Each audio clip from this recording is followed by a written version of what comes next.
মার্কিন যুক্তরাষ্ট্র ও ইসরায়েল আবার ইরানের বিরুদ্ধে যৌথ সামরিক অভিযান শুরু করার প্রস্তুতি নিচ্ছে বলে দাবি করছেন নিউ ইয়র্ক টাইমস। স্থানীয় সময় শুক্রবার প্রকাশিত এক প্রতিবেদনের বরাত দিয়ে এই তথ্য জানিয়েছে জেরুজালেম পোস্ট।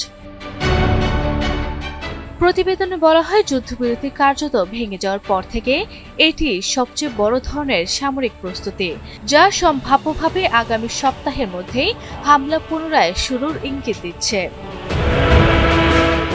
মার্কিন প্রতিরক্ষামন্ত্রী পিট হেগসেথ কংগ্রেসকে বলেন, প্রয়োজনে যুক্তরাষ্ট্রের কাছে বর্ধিত সামরিক অভিযানের পরিকল্পনা রয়েছে এবং একই সঙ্গে প্রয়োজনে কৌশলগত অবস্থান পরিবর্তনের পরিকল্পনাও প্রস্তুত। হেগসেথ আরও বলেন, প্রয়োজন হলে আমরা হামলা বাড়ানোর পরিকল্পনাও করেছি, আবার পরিস্থিতি অনুযায়ী পিছু হটার পরিকল্পনাও আছে। মার্কিন প্রেসিডেন্ট ডোনাল্ড ট্রাম্প ফক্স নিউজকে দেওয়া এক সাক্ষাৎকারে অভিযোগ করেন, ইরান একাধিক চুক্তি মানছে না। ট্রাম্প বলেন, তারা একদিন চুক্তি করে পরদিন বলে আমরা কিছুই বলিনি, এটা বারবার হচ্ছে। প্রস্তাবিত চুক্তিতে বলা হয়েছে, ইরানকে সমৃদ্ধ ইউরেনিয়াম যুক্তরাষ্ট্রের কাছে হস্তান্তর করতে হবে, যা পরবর্তীতে নিষ্ক্রিয় করা হবে।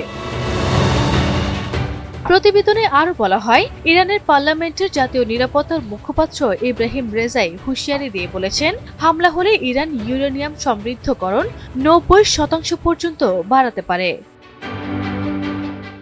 এদিকে ট্রাম্প ফক্স নিউজের এক সাক্ষাৎকারে বলেন, তিনি চান ইউরেনিয়াম যেন ধ্বংসাবশেষ না থেকে সরাসরি যুক্তরাষ্ট্রের হাতে আসে। মার্কিন প্রেসিডেন্ট আরও বলেন, ইরানের ক্ষেত্রে তার ধৈর্য ফুরিয়ে আসছে এবং তারা চুক্তি না করলে ধ্বংসের মুখোমুখি পড়বে।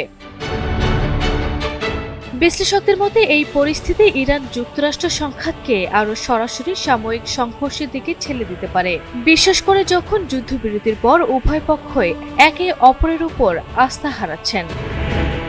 আরভি ইসলাম হিমু, NTV অনলাইন।